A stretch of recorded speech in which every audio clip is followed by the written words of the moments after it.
Assalamualaikum. Selamat pagi. Salam Horas. Okey, pagi ni kita nak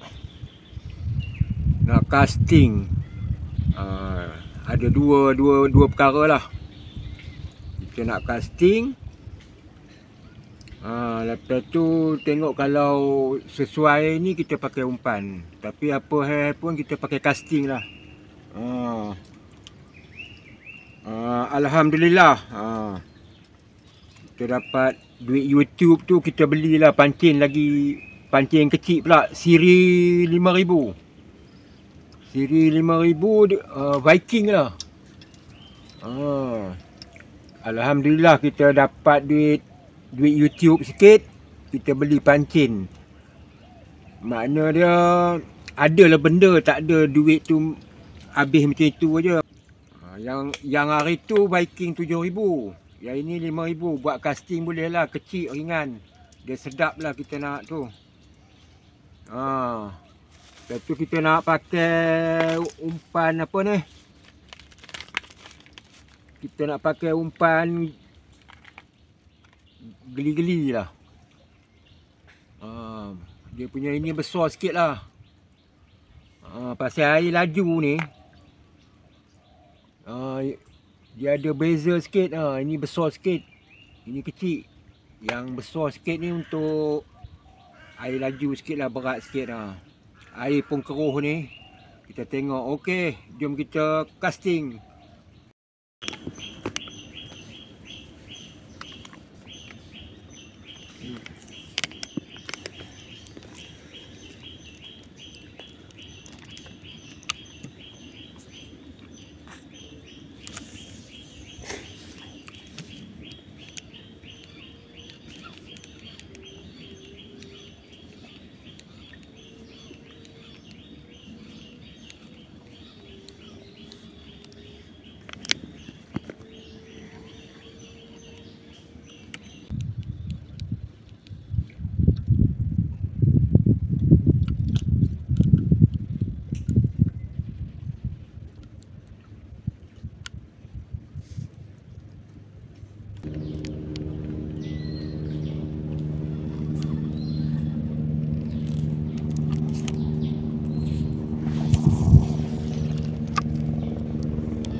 Cukuplah dekat sini. Kita dapat seekor je casting.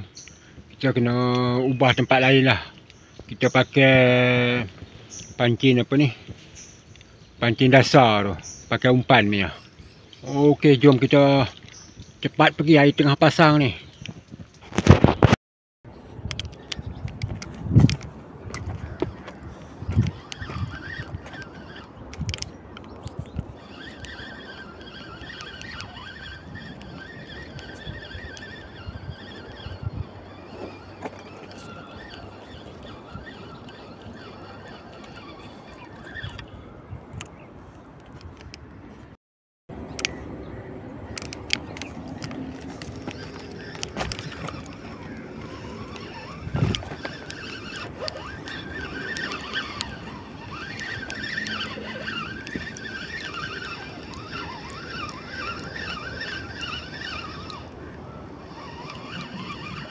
Wih.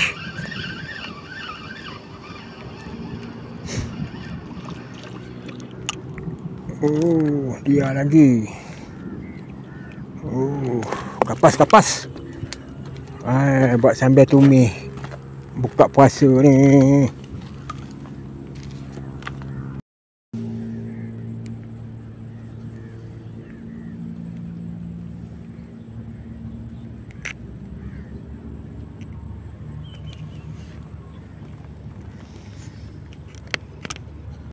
Wih, kuat tak ya?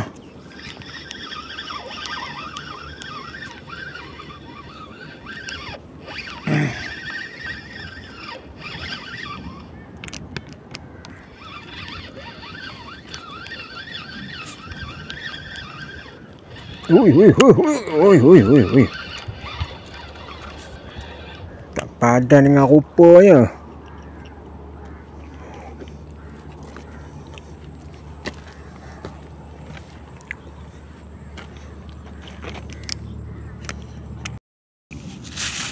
Jadilah kapeh lah buat goreng garam besar. Okey, alhamdulillah hari ni kita aktiviti kita apa ni, memancing lah ni. Hari ni kita try pakai apa ni, pakai mesin Viking tadi, Viking 5000. Yang hari tu punya 7000. Kita cubalah. Hari ni kita casting, dapat seekor dengan kita pancing dasar guna pumpun dengan udang. Dapat ikan kapeh. Makna 2 tempat lah hari ni kita apa ni, aktiviti memancing ni. Kita casting dengan apa ni, pancing dasar. Casting tadi kita dapat umpan, kita dapat ikan bulan. Lepas tu kita dapat ikan kapeh, kita pancing dasar ni. Okey, apa-apa pun okey. Assalamualaikum dan salam waras.